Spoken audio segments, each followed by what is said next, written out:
예, 안녕하세요. 예, 관세음보살 보문품 관음경 또 강의 시간이 시작되었습니다. 어떻게 집에서 염불 많이 하고 계세요? 예, 관세음보살 보문품 핵심은 하나예요. 핵심이 뭐냐? 누구를 열심히 불러라? 관세음보살을 간절하게 일념으로 일심으로 불러라 라는 뜻이 되겠습니다. 그러니까 부처님 말씀, 경전의 말씀 참 아름답고 훌륭한 가르침이지만 귀로만 백날 듣는 거는 의미가 있어요, 없어요? 없어요. 귀로만 듣는 거는 의미가 없다. 그래서 제가 늘 말씀드리죠. 불교는 지식의 종교가 아니라 무엇의 종교다? 체험의 종교, 수행의 종교, 체험의 종교가 되어야 한다. 그래서 제가 늘 말씀드리는 게 매일매일 염불하고 자기 자신만의 수행을 닦으며 정진해야 된다라는 말씀을 항상 드립니다. 그렇죠. 그래서 관세음보살을 부르건 지장보살을 부르건 중요한 거는 일념이에요. 뭐라고요? 일념, 한 생각. 그리고 다른 말로 일심이라고 해요. 뭐라고 한다? 일심, 한 마음, 일념, 일심이 돼야 돼요. 그래서 정말 꿈에서도 관세음보살 부를 정도로, 꿈에서도 지장보살 부를 정도는 돼야 된다. 여러분 꿈에서 관세음보살 불러요, 안 불러요? 예, 그럴 것 같아요. 지장보살 불러요, 안 불러요? 예, 안 부르죠. 저는 꿈에서 염불 할 것 같아요, 안 할 것 같아요? 할 것 같아요? 미안해서 어떡하지? 예, 그래서 자꾸 닦는 수밖에 없어요. 뭐 하는 수밖에 없다? 자꾸 닦는 수밖에 없어요. 간만에 참 좋은 꿈을 꿨어요. 무슨 꿈을 꿨냐면 스님들이 참선하는 곳을 뭐라고 부르죠? 두 글자로? 선방이라고 하죠. 제가 꿈을 꿨는데 딱 선방에 들어가는 꿈을 꿨어요. 선방에 들어가서 딱 어른 스님 모시면서 차를 마시다가 차 마시다가 뭐 했을까요? 선방에 갔을까 뭐 해야 돼요? 공부해야 되죠. 참선해야 되죠. 그죠? 근데 전 차 마시고 난 뒤에 뭐 했을까요? 선방에서. 왜 이렇게 맛있는 빵이 있지? 막 꿈에서 막 빵을 먹었어요. 예? 감기 걸려요? 아, 뭐 먹으면 감기 걸리는 꿈이에요? 예, 뭐 말도 안 되는 소리 하고 있어요. 하여튼. 그래서, 내가 이렇게 식탐이 많았나? 그래서 어쨌거나 선방에서 아주 좋은 선방에서 어른 스님 모시고 차 한 잔 마시고 그리고 이제 차 마시고 난 뒤에 딱 들어가서 참선해야 되는데 뭐 하고 있었다? 빵 먹고 있었다. 그래서 좀 빵빵해 보이나요? 예. 자, 그래서 어쨌거나 우리가 꿈에서도 염불할 정도가 돼야 된다. 근데 대부분의 중생들은 꿈을 꾸면 뭐 하죠? 다 딴짓하죠. 자, 그래서 항상 말씀드리는 게 염불도 습관이다. 무엇이다? 예, 염불도 습관이다라는 것을 우리가 항상 명심해야 됩니다. 그래서 꿈에서 염불할 정도는 돼야 된다. 그러니까 꿈에서 염불을 못하더라도 꿈에서 염불하겠다라는 마음을 가질 정도로 간절하게 염불이 습관이 돼야 된다라는 뜻이 되겠습니다. 알겠죠? 그래서 자꾸 염불하셔야 됩니다. 관세음보살을 부르건 지장보살을 부르건 자꾸 염불하고 기도해야 된다. 제가 부처님 가르친 공부하면 공부할수록 또 수많은 기도하시는 신도님들 또 제 주변에서 온갖 일을 겪고 계시는 수많은 분들을 부처님의 법을 거울 삼아서 비춰보면 한 가지 딱 나이가 들면 들수록 더 마음에 새겨지는 게 중생은 다 자기 업대로 사는구나. 뭐대로 사는구나? 다 업대로 사는구나. 그런데 이 업이라는 게 웬만큼 기도하고 웬만큼 수행한다고 업이 바뀐다 안 바뀐다? 안 바뀌어요. 쉽게 안 바뀌어요. 여러분들 스스로 보면 알잖아요. 여러분들 가지고 있는 습관이 쉽게 바뀌어요 안 바뀌어요? 안 바뀌잖아요. 내가 이번 생에 내가 습관이 된 내 모습조차도 쉽게 바꾸기가 어려운데 수 없는 과거 전생에서부터 몸으로 짓고 입으로 짓고 생각으로 지은 신구의 삼업으로 지은 내 업의 에너지가 쉽게 바뀐다, 안 바뀐다? 쉽게 안 바뀌어요. 그래서 중생이 운명을 바꾸기가 힘든 거예요. 팔자를 바꾸기가 힘든 거예요. 그 운명과 팔자도 누가 지은 업의 인연이에요? 내가 지은 업의 에너지예요. 그래서 우리가 기도하면 운명을 바꾼다, 공덕을 닦으면 팔자를 바꾼다라고 머리로는 알고 있지만 너무나 우리가 지은 업의 에너지가 너무나 깊기 때문에 웬만큼 기도한다고, 웬만큼 수행한다고 내 업이 쉽게 바뀐다, 안 바뀐다? 예, 쉽게 안 바뀐다라는 걸 명심하셔야 돼요.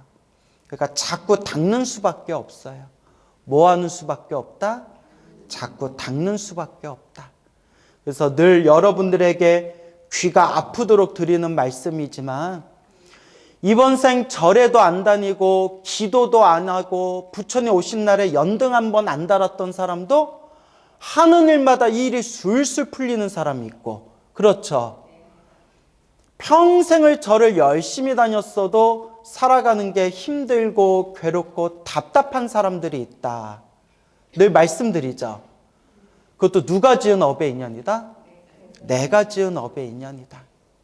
이번 생 모든 일이 술술 풀리는 사람들은 그만큼 전생에 지은 복의 힘으로 살아가는 거고, 이번 생 열심히 절에 다니고 기도했는데도 일이 잘 안 풀리고 힘들고 답답한 사람들은 그만큼 전생에 닦아야 할 게 숙제가 많기 때문이다.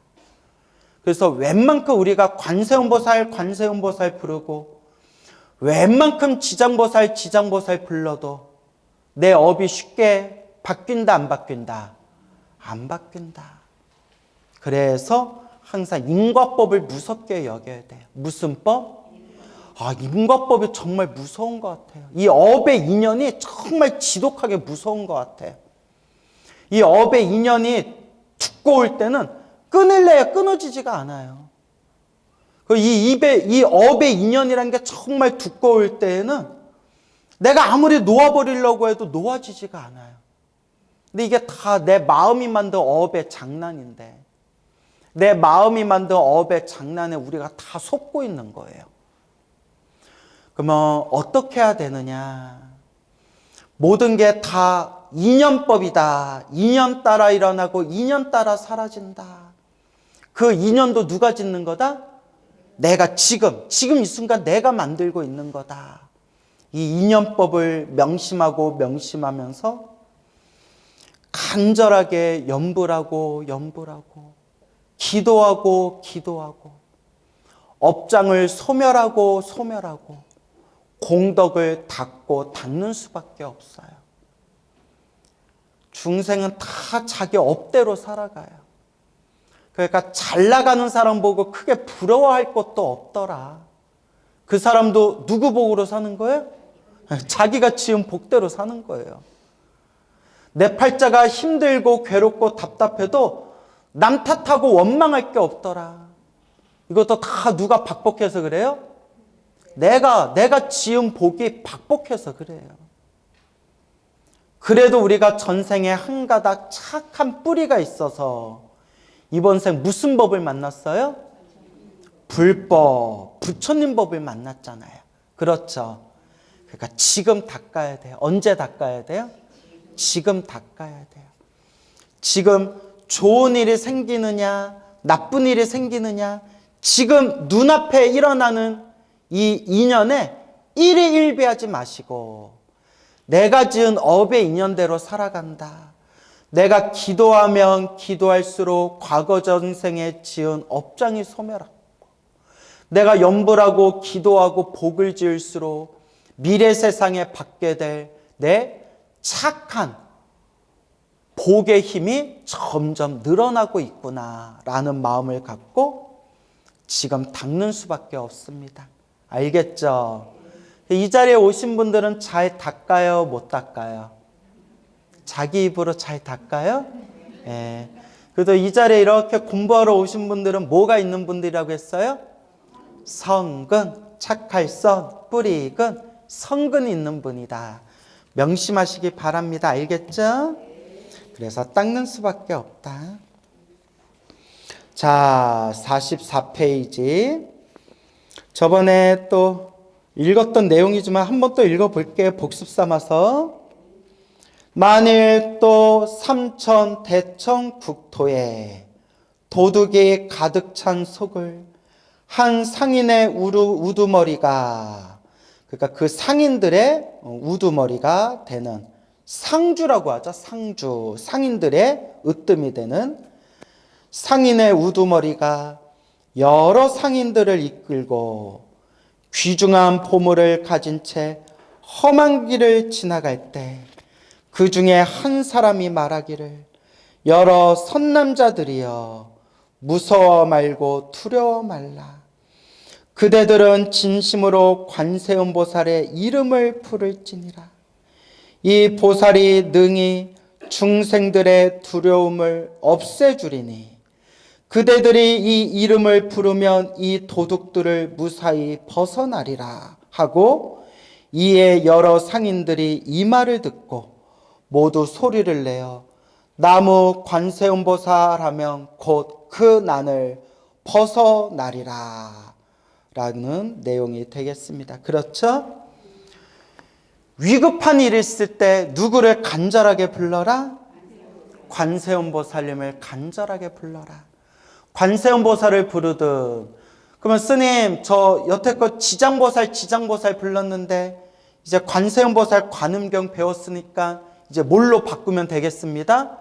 관세음보살로 바꾸면 되겠습니다. 그럴 필요 있어요, 없어요? 없죠. 지장보살 부르는 분들은 간절하게 지장보살 부르면 돼요. 관세음보살 부르는 분들은 간절히 관세음보살 부르면 돼요. 제가 귀가 아프도록 말씀드렸죠? 부처님을 향한 기도는 어디로 통한다? 하나로 통한다. 알겠죠? 이제 우리 관음경 끝나면 지장경 공부할 텐데, 그렇죠 여러분? 지장보살 연불하던 분이 우리 오늘 관음경 배웠다고, 아 이제 오늘부터 나 누구 불러야겠다? 관세음보살 불러야겠다 해놓고 며칠 후에 우리 또 지장경 공부할 때 나 관세음보살 불렀는데 이제 지장경 배우니까 또 뭘로 바꿔야겠다? 지장보살로 바꿔야겠다. 이렇게 왔다 갔다 하면 돼야 안 돼요? 예? 자, 그래서 누구를 부르든 한결같이 한 마음으로 부르면 된다라는 걸 명심하시기 바랍니다. 우리 150여 년 전, 약 150여 년 전쯤에 활동하셨던 우리 조선말 큰 스님이 수월 스님이라고 계셨어요. 어느 스님? 수월 스님. 수월이라는 큰 스님이 계셨는데, 이 수월 스님께서는 일자 무식이었대요. 일자 무식이었는데 머리가 뻥 뚫려가지고 뭘 보든 한 번만 보면 그대로 다 외워버리셨대요. 그래서 신도들 축원장이 몇백 장이 있는 것도 신도들 축원장을 한 번 보면 그걸 통째로 다 기억을 하셨대요. 수월 스님. 그리고 신통력이 있어가지고 밤에 이렇게 수행하고 정진하시다가 몸에서 뭐 황금빛이 뿜어져 나오셨대요.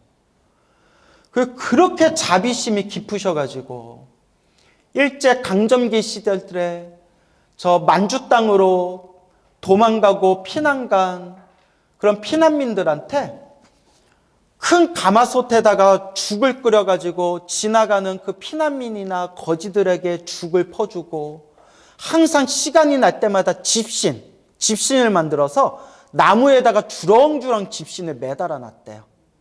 지나가시는 분 아무나 누구든지 이 집신을 신으십시오. 그렇게 이제 무주상보시를 하셨던 자비도인이라고 불렸던 큰 스님이 계셨어요. 그 스님이 누구셨다? 수월 스님. 근데 그 스님이 일자 무식이었대요. 뭐라고요? 일자 무식. 글자를 몰랐대요. 아주 무식한 분이었는데 머리가 뻥 뚫리고 그런 신통과 자비가 펼쳐진 거예요. 그러면 그분은 딱 하나만 했대요. 딱 하나만. 오직 하나만 했대요. 그게 뭐냐? 신묘장구 대다라니. 오직 신묘장구 대다라니만 독송하셔서 뻥 하고 머리가 뚫려서 지혜가 열리고 신통과 자비가 펼쳐지셔서 그 구한 말 150여 년 전에 그렇게 자비 도인으로 아주 큰 이름을 세상에 전하신 수월이라는 큰 스님이 계십니다. 수월 스님. 그래서 이 수월 스님이 평소에 법문을 많이 하시지 않으셨고, 그나마 법문을 하셨어도 그 법문한 내용이 이렇게 많이 내려온 게 없어요. 책으로 이렇게 문자로 기록이 안 돼가지고 수월 스님이 평소에 어떤 법을 설하셨는지 정확하게 알 수는 없지만, 저 만주 땅에서 독립운동을 하시던 독립군, 저 광복군, 독립군이었던 분이 만주 땅에서 우연히 수월 스님의 법문을 들은 적이 있었대요. 그래서 그 만주 땅에서 독립군을 하시던 그분께서 훗날 이제 우리나라 해방이 되고 나서 머리 깎고 이제 출가하셔서 스님이 되셨는데, 그 독립군 출신이었던 그 스님이 만주 땅에서 수월 스님 법문을 듣고, 당신이 수월 스님께 들었던 법문을 이렇게 당신이 그때 내가 만주 땅에서 수월 스님에게 이런 법문을 들었다라고 한 수월 스님의 짤막한 법문이 지금까지 전해지고 있어요. 근데 결론이 뭐냐? 수월 스님이 말씀하신 결론이, 여러분 지금 귀가 아프도록 들었던 얘기 따라해보세요. 일념이 되어야 된다. 나는 신묘장구 대다라니로 도가 트였다 라고 말씀을 하세요. 나는 신묘장구 다라니로 도가 트였다. 그런데 관세음보살을 부르건 지장보살을 부르건 온만이 반매음을 부르건 뭐가 돼야 된다? 일념이 중요하다. 일념이 중요하다라고 간곡하게 말씀하셨습니다. 그러니까 여러분들도 마음의 중심에 딱 세워야 돼요.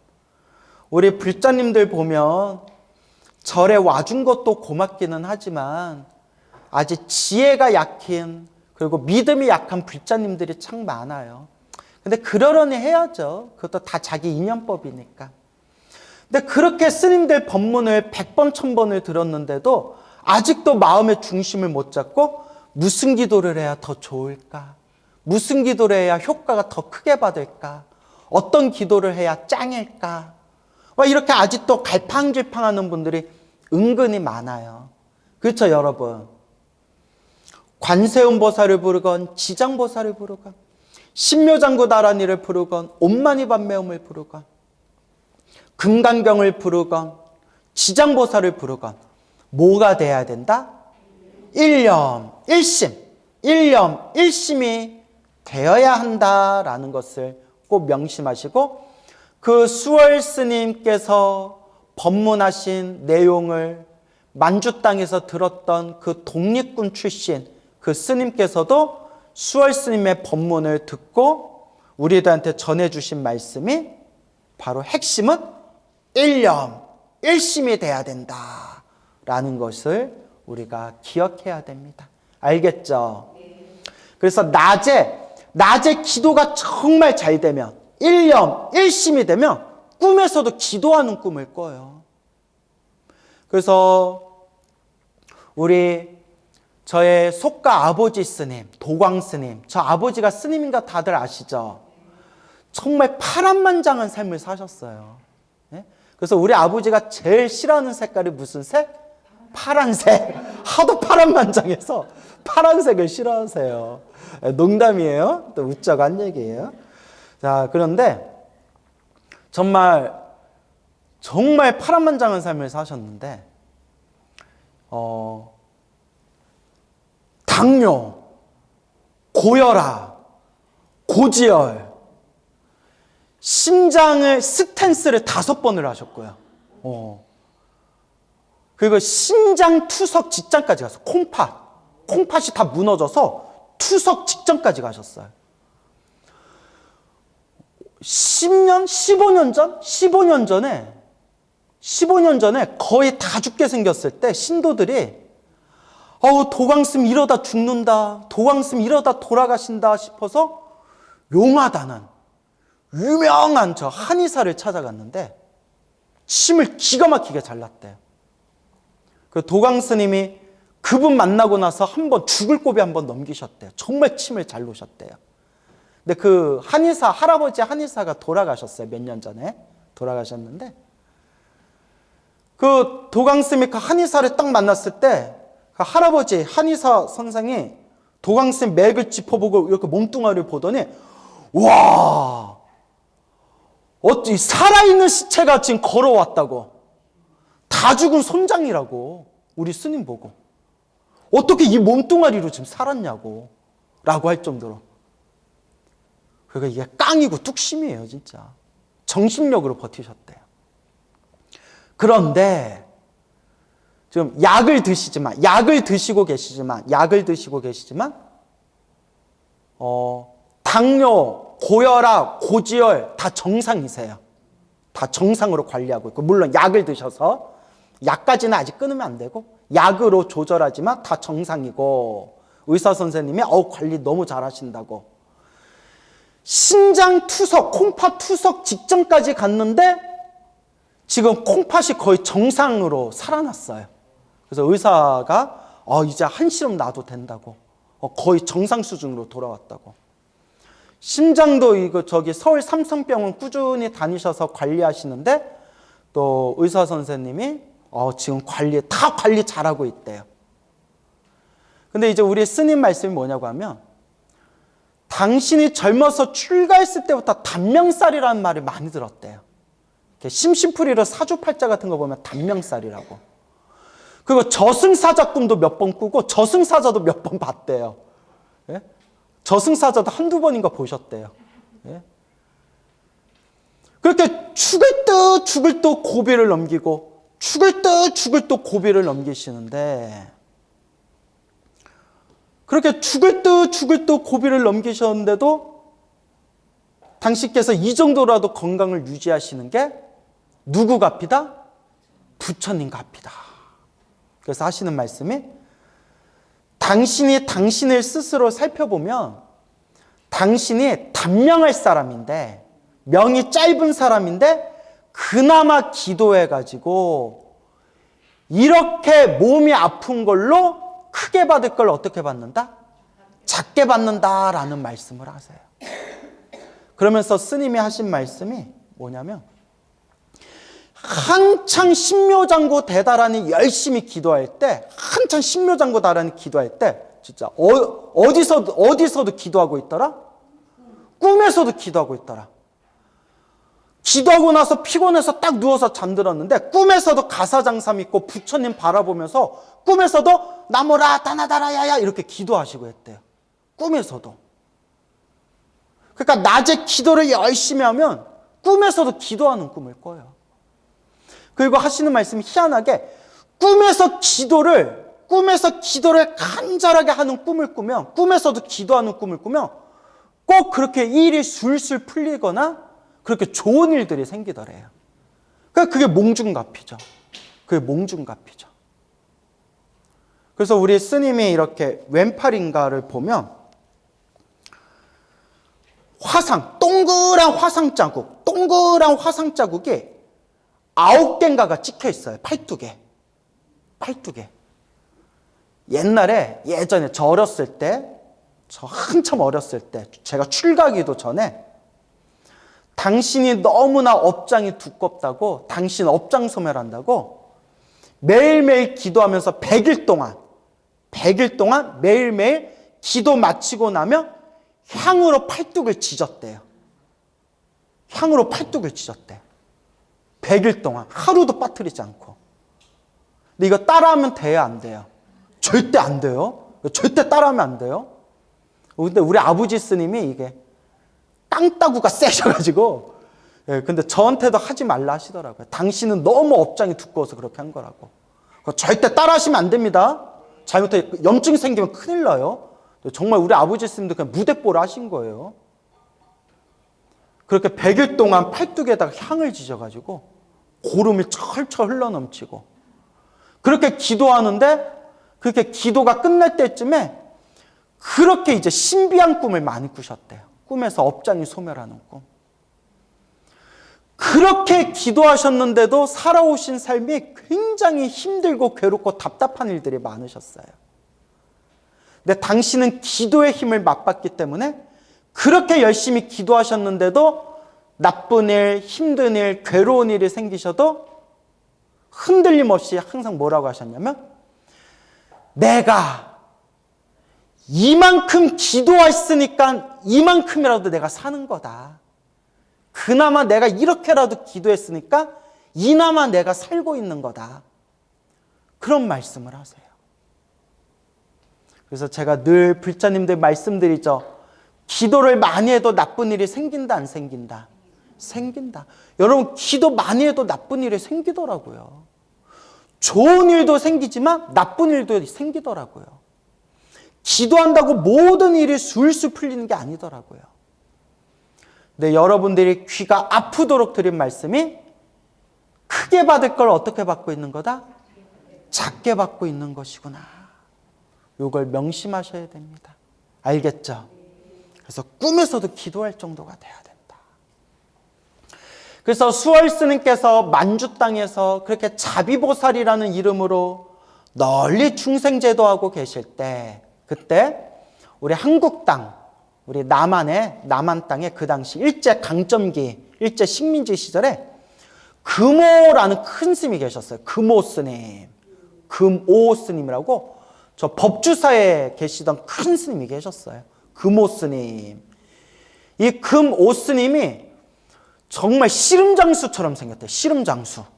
정말 씨름장수, 씨름 천하장사처럼 그렇게 생기셨는데 아주 힘이 천하장사셨대요.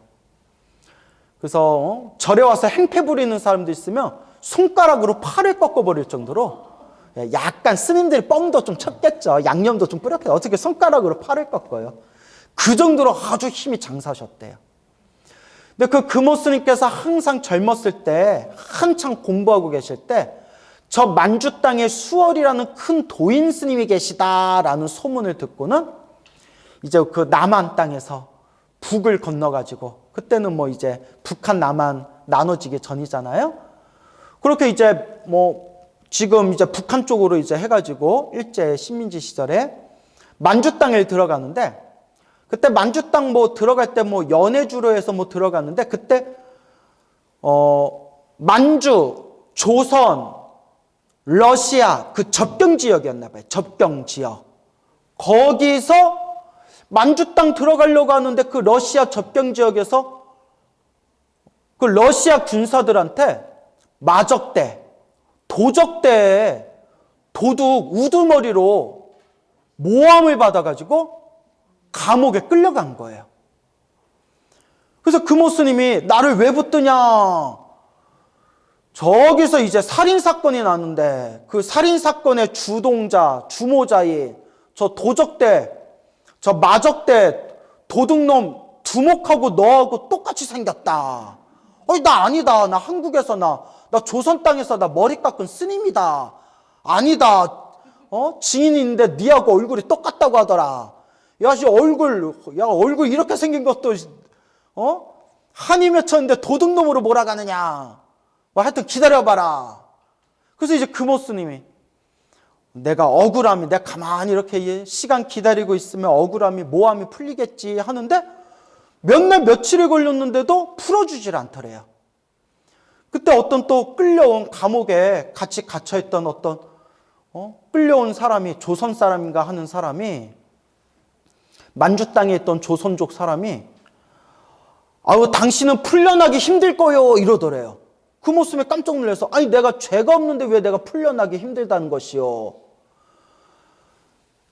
요 러시아 군인들이 당신이 도적대, 마적대의 두목이 아니라는 걸 이미 알고 있는데 지금 조선이 그때 일본의 지배를 받고 있었잖아요. 그죠? 지금 일본하고 러시아하고 사이가 아주 나쁜데 이게 잘못하면 외교 문제가 생길까봐 당신이 아무 죄가 없이 모함받은 걸 러시아에서 알면서도 일본하고 외교 분쟁이 일어날까 봐 지금 이거 묵혀두고 있습니다.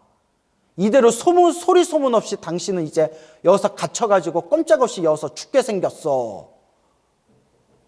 그 모습이 깜짝 놀래가지고, 아니 이런 일이 어딨냐, 왜 죄 없는 사람을 이렇게 붙들고 어떻게 이런 일을 저지를 수 있느냐. 곰곰이 생각하다가 이대로 있다간 큰일 나겠다. 내가 만주 땅에 수월이라는 큰 도인 스님 만나러 왔다가 전생에 무슨 큰 업보가 있었는지 내가 이렇게 큰 곤욕을 당하게 되었구나. 힘들고 괴롭고 위급할 때 믿을 건 뭐밖에 없구나? 부처님, 관세음보살밖에 없구나. 도대체 뭐 어떻게 할 방법이 없으니까 믿을 건 관세음보살밖에 없구나. 그래서 금오 스님이 평소에 참선하던 스님인데 항상 하시던 말씀이, 참선하는 중은, 참선하는 수행자는 참선만 해야지 기도할 필요 없다. 기도 같은 거는 수준 낮은 사람들이랑 하는 거다. 참선하는 사람은 오직 참선만 해야 된다. 참선하는 사람은 기도할 필요 없다라고 평소에 주장하던 분이었는데, 당신이 감옥에 갇혀서 위급한 일을 당하니까 참선하는 사람은 기도할 필요 없다 해놓고 당신이 뭐 했을까요? 벽 보고 딱 앉아서 관세음보살을 불렀대요. 그러니까 그 모습이 솔직하게 하신 말씀이에요. 내가 평소에 참선하는 사람은 기도할 필요 없다라고 했는데, 너무나 위급한 일을 만나고 막막하니까 벽 보고 3일 반낮을 오로지 관세음보살만 불렀대. 며칠을? 3일 반낮을.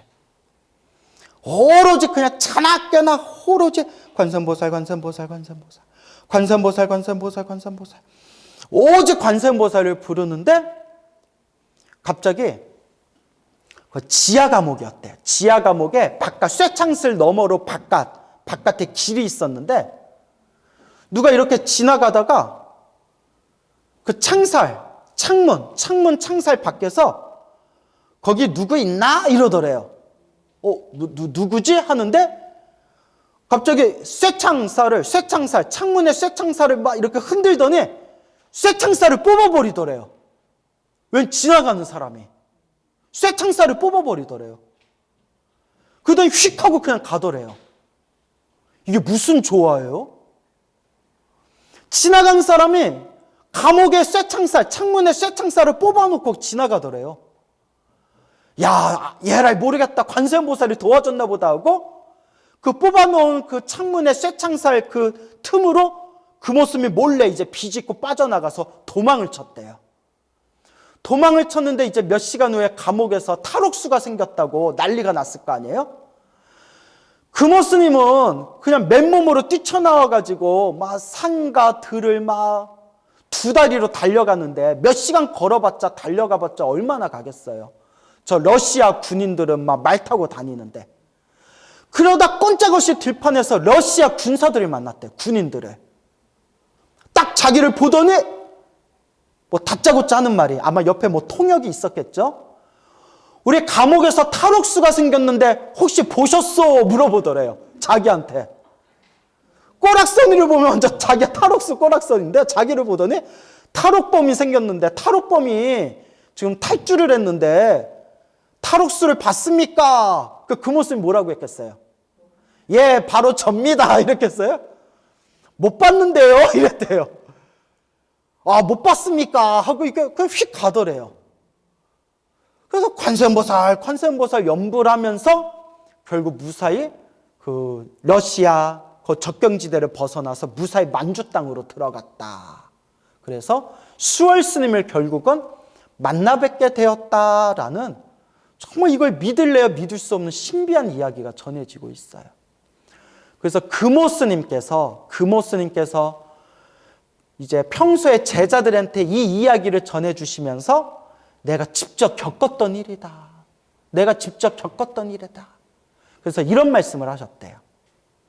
그러니 참선하는 사람도 중간중간 기도를 함께 해주면 좋다라는 말씀을 많이 하셨대요. 당신도 참선만 하면 되지 기도 같은 거 필요 없다라고 했지만 그 러시아 군인들에게 모함을 받아서 붙잡혔을 때 그런 쇠창살을 뽑혀가지고 거기서 탈옥한 그런 신비한 체험을 스스로 하고 나서 참선하는 스님들도 참선하는 수행자도 이 사바세계에 살다 보면 힘들고 괴롭고 위급한 일을 만났을 때 반드시 뭐 해주는 게 좋다? 간절히 기도해 주는 것이 좋다라는 말씀을 하셨다고 합니다. 알겠죠? 그래서 여러분, 금오 스님께서 얼마나 열심히 수행하셨겠어요. 정말 참선 수행 열심히 하시고 그 젊은 나이에 이미 큰 스님들한테 아주 훌륭한 수행자다라고 칭찬받았던 분이고 그 젊은 나이에 만주 땅, 지금이야 뭐 비행기 타고 가면 되고 열차 타고 가면 되지만 그 만주 땅, 그 남쪽 땅에서 만주 땅까지 걸어서 배 타고 나룻배 타고 걸어서 만주 땅까지 그 수월이라는 큰 도인 스님 만나러 가는데 그렇게 수행 열심히 했던 스님도 나쁜 일을 겪었어요? 안 겪었어요? 겪었잖아요. 그렇게 수행 열심히 한 스님도. 수행을 많이 하고 기도를 많이 해도 나쁜 일은 생기더라. 근데 그 금오 스님이 그렇게 위급한 일을 만났을 때 누구를 간절히 의지했어요? 부처님, 관세음 보살님. 그러니까 우리가 이 사바세계, 이 고통의 바닷속에서 살아가면서 힘들고 괴로운 일을 만났을 때 슬퍼하거나 서러워하거나 노여워하지 말고 간절하게 누구를 의지해라? 부처님을 의지해라. 관세음보살을 의지해라 라는 이야기가 되겠습니다. 알겠죠? 예, 그래서 항상 인연법, 무슨 법? 인연법을 명심하세요. 다 내가 지은 업의 인연대로 살아가고 내가 지은 복대로 살아간다. 복이 많은 사람은 기도를 하지 않아도 일이 술술 풀릴 일이지만 복이 없는 사람, 박복한 사람, 업장이 두꺼운 사람들은 기도를 많이 해도 효과가 더디게 나타나더라. 하지만 효과가 더디게 나타난다 하더라도 기도 공덕이 없는 것이 아니다. 다만 크게 받을 걸 어떻게 받는 거다? 작게 받고 있는 거다.